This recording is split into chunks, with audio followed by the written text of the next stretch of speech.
आइए एक टर्म का अध्ययन करें, एब्जेक्शन। एब्जेक्शन जूलिया क्रिस्टेवा के द्वारा दिया गया टर्म है। जूलिया क्रिस्टेवा ने अन्य कुछ महत्वपूर्ण टर्म्स दिए हैं जिनमें कोरा, इंटरटेक्सचुअलिटी महत्वपूर्ण है। उसी क्रम में एब्जेक्शन भी एक महत्वपूर्ण टर्म है। Abjection given by Julia Kristeva. Julia Kristeva Bulgaria में पैदा हुई फ्रेंच लिटरेरी थ्योरिस्ट थीं।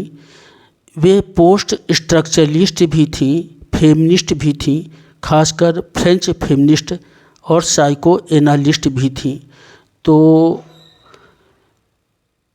एब्जेक्शन, कोरा और इंटरटेक्सचुअलिटी जो उनके द्वारा दिए गए टर्म हैं, इनमें एब्जेक्शन का अध्ययन रुचिकर भी है और हमारे दैनिक जीवन के अनुभवों पर आधारित है। जैसे कि कुछ अनुभव ऐसे होते हैं जिनमें वास्तविकता और जो दिखाई पड़ता है दोनों बीच की सीमा समाप्त हो जाती है। जैसे जो कोई मरा हुआ यदि शव देखें तो हम उसे कहेंगे कि जो कोर्प्स है या शव है वो मर गया है, एक वस्तु हो गया है, कोई मरी हुई चीज़ है। जैसे बहुत सारी निर्जीव चीज़ें होती हैं, वो निर्जीव हो गया है, लेकिन वो एक व्यक्ति भी था, वो सजीव भी था, और तो उसे एक बॉडी भी कहेंगे और उसे एक डेड बॉडी भी कहेंगे। तो वो अजीब सी भावना पैदा करता है।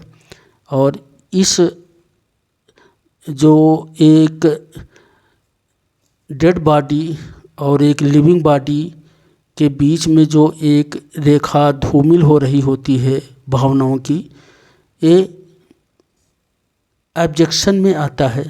Abjection term by Julia क्रिस्टेवा।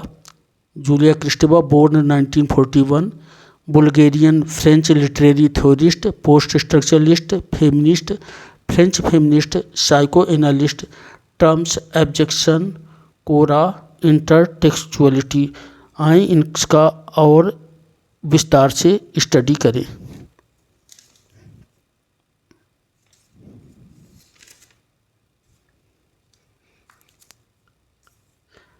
Objection. Julia Kristeva proposed it in her book Powers of Horror 1980।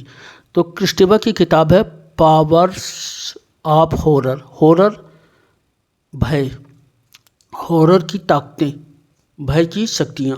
1980 powers of horror, उसमें एब्जेक्शन का टर्म उन्होंने दिया था।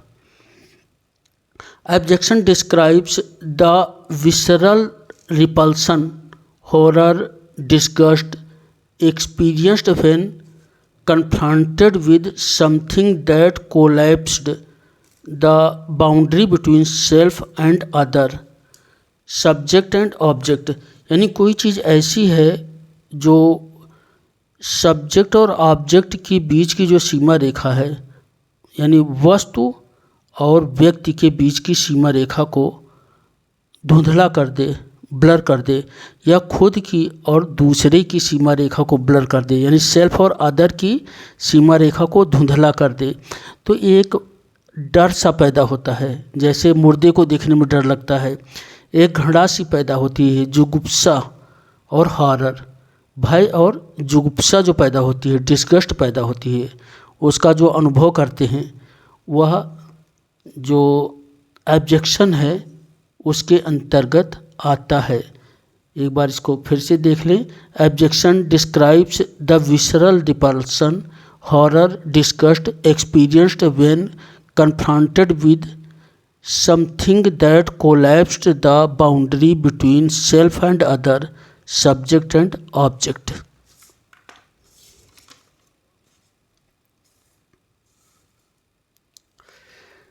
It represents a part of the self that is rejected like bodily fluids, waste और corpse. तो ये जो objection वाली वस्तु है वह शरीर के उन भागों का प्रतिनिधित्व करती है जिन्हें शरीर ने या हमने रिजेक्ट कर दिया होता है। जैसे बॉडली फ्लूइड्स हैं, शरीर में बहुत सारे द्रव निकलते हैं, एक्सक्रीशन हैं, उत्सर्जी पदार्थ हैं, तो उनको रिजेक्ट कर दिया जाता है, तो अक्सर उनको घृणित माना जाता है। तो ये ऑब्जेक्शन को व्यक्त करते हैं। की एस्पेक्ट्स द इन बिटवीन। तो पहली चीज़ ये है कि जो ऑब्जेक्शन है वह एक मध्य की अवस्था को व्यक्त करता है, यानी जो सीमाएं होती हैं वो धुंधली हो जाती हैं व्यक्ति और वस्तु की या स्वयं की और अन्य चीज़ों की। तो the in between fundamental disgust, यानी जब कोई चीज़ अपने शरीर से बाहर निकाली जाती है, जैसे खून बह जाता हो या उत्सर्जी पदार्थ हो, तो उनके प्रति एक जुगुप्सा, एक घृणा सा होता है, fundamental disgust. Thrown out vomit, जैसे उल्टी हो जाती है, ब्लड, फीसीज, कोर्प्स, तो ये सब डिस्गस्ट पैदा करते हैं। The mother self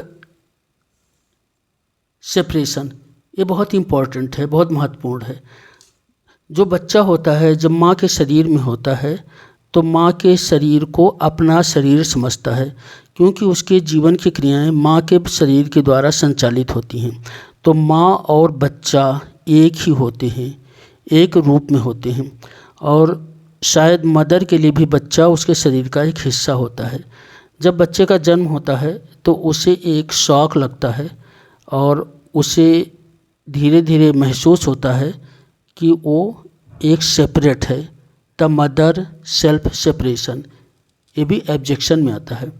psychological function, एक मनोवैज्ञानिक एक शॉक होते हैं, ये ऑब्जेक्शन में आते हैं। सोसाइटल फंक्शंस, और ये जो ऑब्जेक्शन होते हैं ये सामाजिक प्रभाव भी पैदा करते हैं। जैसे बहुत से टबूज होते हैं, तो जो टैबू होते हैं वो भी ये ऑब्जेक्शन होते हैं। आर्टिस्टिक एक्सप्रेशन, और जो कलात्मक जो भावनाएं होती हैं ये भी इसी के अंतर्गत आती हैं। Thank you.